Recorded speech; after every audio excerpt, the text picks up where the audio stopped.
Queen of tears के episode 5 की शुरुआत होती है यूनो और हेन के रोने से, जहां दोनों एक दूसरे को गले लगाकर रो रहे हैं। यूनो हेन को साइकिल पर बिठाकर अपने घर वापस लाने की कोशिश करता है, जहां पर रास्ते में बारिश की वजह से दोनों को रुकना पड़ता है।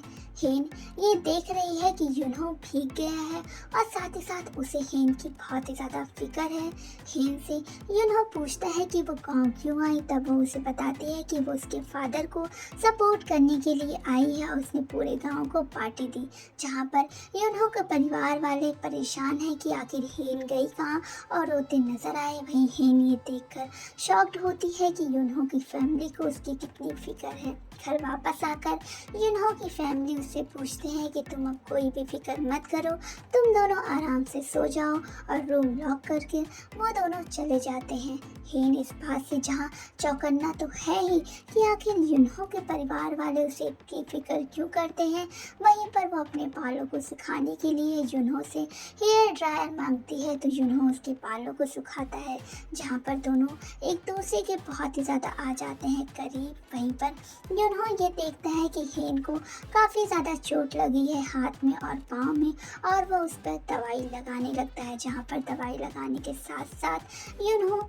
और हेन एक दूसरे को देखते हैं, जहाँ पर हेन यूनहो को देखती है और सोचती है इसे मेरी बहुत ही ज़्यादा फिक्र है। वहीं पर यूनहो हेन को देखता है कि ये परेशानी में है और अचानक उसे किस करने की कोशिश करता है। अचानक ये याद आने पर कि मुझे नहीं करना, वो वहाँ से उठकर चला जाता है और बाहर आकर सोचता है कि मैं क्या कर रहा हूँ। वहीं पर हेन कमरे में ये सोच रही है कि आखिर यूनहो कहाँ चला गया। यूनहो को हेन मैसेज करती है कि कहाँ हो, तो यूनहो से कहता है कि तुम सो जाओ, मैं आ जाऊँगा। हेन पूरी रात सोने की कोशिश करती है, वहीं पर यूनहो भी बाहर लेटकर यही सोचता है कि मुझे क्या हो रहा है। हेन फ्लैशबैक में सोचती है कि किस तरह जब उसका बेबी नहीं होता है इस दुनिया में, तब वो अपने रूम को क्लीन करवाने की कोशिश करती है, जो बेबी का सामान ऑलरेडी दोनों मंगाए होते हैं। यूनहो इस बात से नाखुश होता है और कहता है कि तुम रूम को साफ क्यों करवा रही हो, और वापस आकर वो वहाँ के वर्कर से कहता है कि मेरा सारा सामान अब इस रूम में शिफ्ट कर दो, मैं अब इसी रूम में रहूँगा। वहीं हेन भी इस बात से दुखी है और यूनहो अपनी तकलीफ़ों को अपने में दबाकर रोता नजर आता है।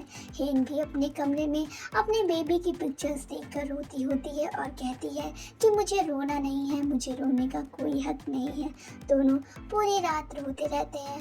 वह फ्लैशबैक से वापस आकर प्रेजेंट टाइम में जब सुबह यूनो कमरे में वापस आता है, तब हेन से वो पूछता है कि तुम इतनी सुबह उठ गई। तब हेन उसे बताती है कि मैं पूरी रात सोई ही नहीं हूँ। जहाँ पर हेन वापस अपने घर जाने के लिए रेडी होती है, तभी वहाँ की एक बूढ़ी दादी आती हैं और यूनहो से कहती हैं कि डाइवोर्स देना अच्छी बात नहीं। हेन इस बात को समझ नहीं पाती। वहीं उसकी माँ आकर उसे सामान देती है और कहती है रास्ते में तुम दोनों खा लेना, और हेन यूनहो वापस अपने घर लौट जाते हैं, जहाँ पर उसकी बहन ये सोचती होती है कि हेन और यूनहो से किस तरह वो पहली बार मुलाकात करती है। जब यूनहो की बहन को देखने के लिए यूनहो की बहन अमीर बनकर हेन से मिलने आती है और उसे पैसे ऑफर करती है कि तुम ये पैसे लेकर मेरे भाई की ज़िंदगी से चली जाओ, मुझे पता है तुम बहुत ही ज़्यादा गरीब हो, तुम्हारे पास पहनने के लिए कपड़े भी नहीं है।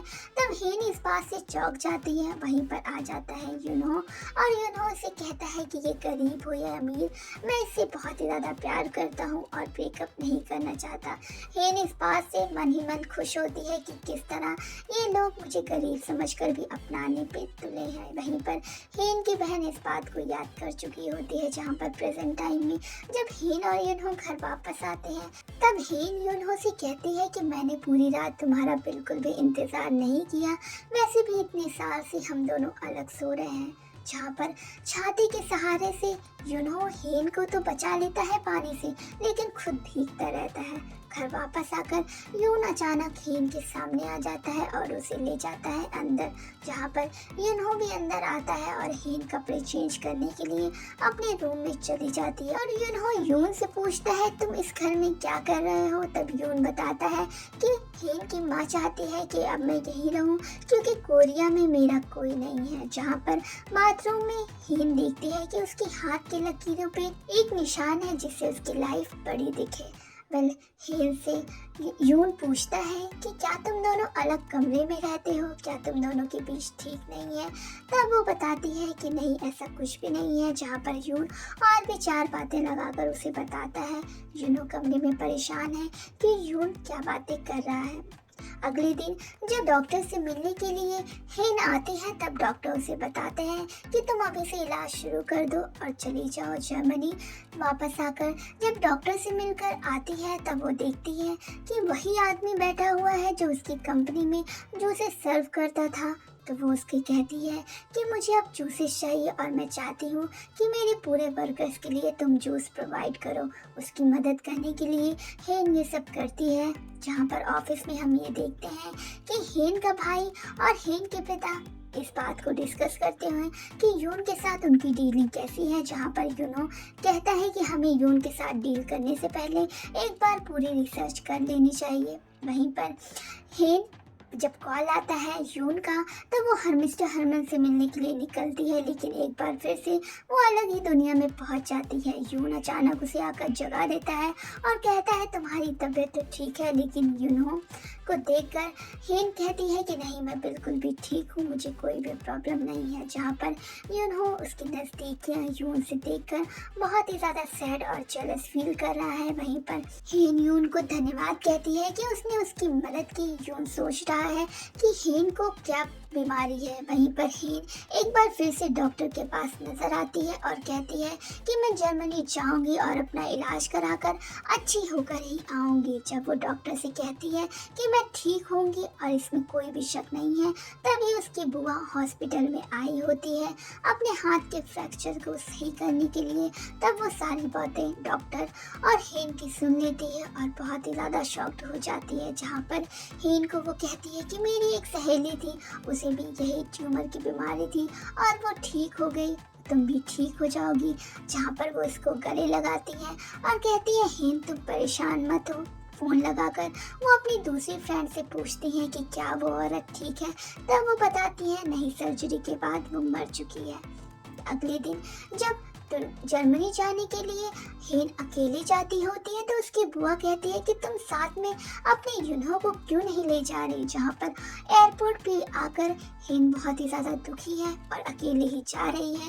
वहीं उसकी बुआ यूनो को बताती हैं कि हेन अकेले ही जर्मनी जा रही है अपने इलाज के लिए। हेन अपना फ़ोन बंद कर देती है फ्लाइट में और यूनो उसे बार बार फ़ोन करता है कि आखिर वो गई कहाँ है। जहाँ पर इस बात को वो रात भर बैठकर सोचता है कि आखिर यूनो यानी कि उसे इतनी फिक्र क्यों हो रही है। हॉस्पिटल में आकर हेन अपने इलाज के लिए रेडी हो जाती है और अपनी सारी जांच करवाने लगती है। जहाँ पर सारी जांच करवाकर उसकी हालत खराब हो जाती है।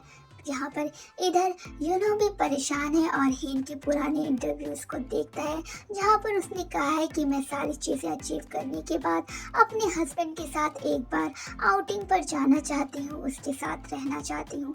ये सुनकर यूनो फौरन ही जर्मनी के लिए निकल पड़ता है और एयरपोर्ट पर आकर अपनी फ्लाइट लेता है। डॉक्टर हेन को बताते हैं कि उसके बचने के चांसेस बहुत ही ज़्यादा कम है, लेकिन वो कोशिश करेंगे। हेन ये बात सुनकर बहुत ही ज़्यादा निराश है कि मेरे पास टाइम भी तो नहीं है। जहाँ पर जर्मनी में वो ऐसी जगह पर आकर बैठती है जहाँ पर हनीमून में वो यूनो के साथ आ चुकी है। यूनो आता है उसी जगह पर और हेन को पुकारता है और उससे पूछता है कि तुमने ऐसी सैंडल क्यों पहनी फिर से, जो इतनी ज़्यादा अनकंफर्टेबल है, और उसे दूसरे शूज़ पहनाता है जो कि कंफर्टेबल है। हेन से यूनो कहता है कि मैं तुमसे बहुत ही प्यार करता हूँ और मैं तुम्हें ऐसे नहीं देख सकता। जहाँ पर हेन भी अपने आप को नहीं रोक पाती है और उससे बताती है कि मैं मरना नहीं चाहती, मैं चाहती हूँ कि मैं जीऊँ और अपने सपनों को पूरा करूँ। दोनों एक दूसरे में खो जाते हैं। जहाँ पर अपना हाथ देने पर यूनो उसको गले लगा लेता है और दोनों एक दूसरे में खो जाते हैं और रोते हुए हमें नजर आते हैं। यूनो और हिन की ये लव स्टोरी आखिर कहाँ तक जाएगी। क्या यूनो और हिन एक बार फिर से मिल पाएंगे? ये जानने के लिए हमारे चैनल को सब्सक्राइब करें और आगे के पार्ट्स के लिए ज़रूर कमेंट करें कि आप देखना चाहते हैं या नहीं। वहीं पर इस बात की जिक्र होता है कि आखिर हिन के हाथ पर वो लकीरें आई कैसी, जहाँ पर हिन के हाथ पर यूनो ने ही उसकी लंबी ज़िंदगी के लिए लकीरें बनाई।